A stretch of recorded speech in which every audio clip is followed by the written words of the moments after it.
देखिए, उन्होंने जो कॉलर थे जिन्होंने व्हाट्सएप पे मुझे धमकी दी, उन्होंने गोल्डी बराड़ और लॉरेंस बिश्नोई का नाम लिया भी आप के पास 72 घंटे का या 48 घंटे का टाइम है, आप 50 लाख रुपए तैयार रखो, नहीं अपना अंजाम के लिए तैयार रहो।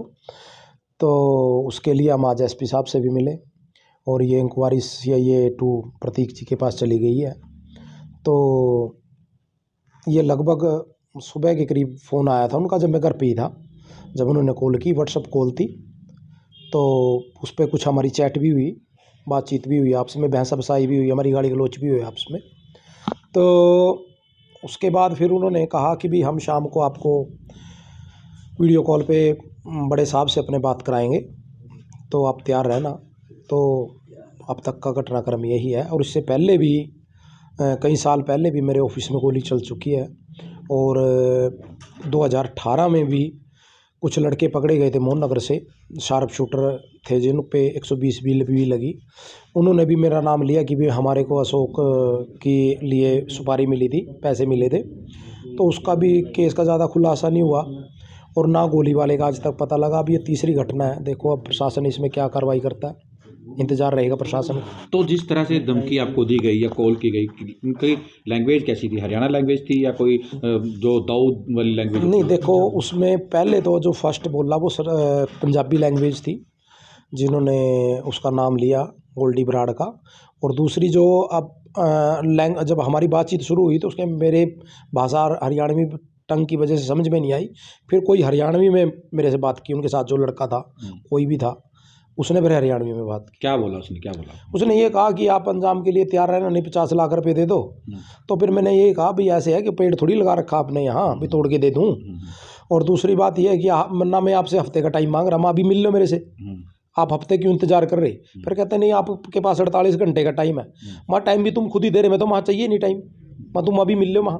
कोई इंडिया का नंबर था, हरियाणा नहीं, ये नंबर प्लस 44 था जो यूके का है नंबर जो ट्रू कॉलर में हमने ट्रेस किया वो यूके का नंबर है। तो अशोक शर्मा ने कोई शिकायत दी है? जी हाँ, आज हम एसपी साहब से भी मिले, हमारे हरियाणा ब्राह्मण धर्मशाला के छात्रावास के प्रधान पवन शर्मा जी के नेतृत्व में मिले हम।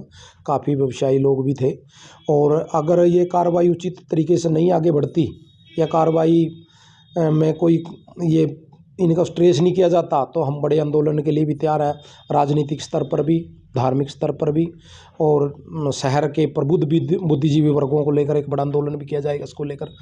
क्या लगता है? अशोक शर्मा अपने आप में बड़ा नाम है हरियाणा में, कुरुक्षेत्र में पवन शर्मा पहलवान बड़ा नाम है, कद्दावर नाम है आप लोगों का। कहीं लगता नहीं कोई राजनीति के तहत कोई रंजिश पुरानी निकाली जा रही है? देखो इस टाइप का भी हम इस चीज़ के लिए कुछ नहीं कह सकते, क्योंकि ये मांग जो की गई है पैसों को लेकर की गई है। अगर ये धमकी किसी तरह की वैसे होती भी आप यहाँ से चले जाओ या हट जाओ, ये ना करो वो ना करो, तो फिर हम समझ सकते थे। क्योंकि अभी जो फिलहाल धमकी है, 3 केस अब तक हमारे ऊपर हुए, गोली वाली कांड का भी अभी तक पता नहीं लगा क्यों चलाई गई, क्या पर्पज़ था। और दूसरा वो लड़के पकड़े गए, उसमें भी सिर्फ इस बात को लेकर यहाँ केस बंद हो गया कि इन लड़कों ने स्वीकार कर दिया ये लड़के यहाँ आए थे किसी के कहने पे। तो लेकिन और तीसरी घटना ये है, अब इस चीज़ को अभी तक इस बारे में आप स्पष्ट नहीं कह सकते कि भी ये क्योंकि पैसों को लेकर मांग की गई है अभी तक। तो कोई आपने पुलिस को, एसपी को कंप्लेंट दी कि मुझे सुरक्षा दी जाए? जी, हमने जब फर्स्ट टाइम जब हमारे ऊपर गोली चली थी, यहाँ ऑफिस में गोली चली थी, उस समय भी हमने सुरक्षा की मांग की थी। और हमने ये कहा था कि अगर किसी कारणवश हमें प्रशासनिक सुरक्षा नहीं मिलती तो हमें गन का लाइसेंस दिया जाए, ताकि हम अपनी जान माल की रक्षा हम खुद कर सकें। तो उसके बाद फिर जब ये मोहन नगर वाला कांड हुआ जहाँ से लड़के बरामद हुए 2018 में, उस समय में हमने सेम ही मांग रखी और आज भी हमारी यही मांग है कि अगर प्रशासन किसी कारणवश अगर हमें ये सुरक्षा मुहैया नहीं करवाता तो आप हमें गन का लाइसेंस दें, तो अपने असले का। नहीं, देखो अब तक किसी प्रशासन की तरफ से कोई संतुष्ट कोई जवाब नहीं आया इस मामले में। परिवार भी चिंतित होगा क्यों? अभी बिल्कुल चिंतित तो सारे हैं, जानने वाले रिश्तेदार परिचित लोग, चाहने वाले चिंतित तो है। यहाँ लोगों के सुबह से फ़ोन बज रहे हैं अभी क्या हुआ, हमारे लायक कोई सेवा हो, किसी तरह का कोई हमने कोई प्रोटेस्ट करना हो तो हमें बताइए। क्या कुछ लगता होगा आपको कि लॉरेंस बिश्नोई जो जेल में बंद हैं या जो उनके गुर्गे हैं वो भी जेल में हैं, वहाँ से आपको धमकी, इतनी बड़ी धमकी दी जा रही है, जेल के अंदर से ही नेटवर्क चल रहा है? देखो, इस बारे में आप क्या कह सकते हैं, इसको प्रशासनिक अधिकारी अच्छे से जानते होंगे, क्योंकि वो इस केस की इन्वेस्टिगेशन कर रहे हैं। हम तो इतना ही कह सकते हैं कि ये कोई छोटी बात नहीं है, क्योंकि अगर शहर की बात करें, अब मेरी भी छोड़ दीजिए, आज सुरक्षा के दायरे में अग्रवाल नर्सिंग होम काम कर रहा है। अच्छा, आप BS हार्ट केयर पे भी प्रशासनिक अधिकारी बैठे हैं और लगातार कई किसी न किसी व्यापारी पर लगातार धमकियाँ आ रही हैं हरियाणा में। यहाँ को भी छोड़ दे, खाटी किंग में पीछे आपने गोलियां भी चली साल एक के करीब।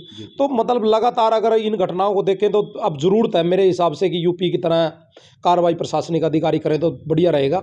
और ये अगर ये नहीं रोके गए तो ये चीज़ बढ़ेंगी, घटेंगी तो है नहीं।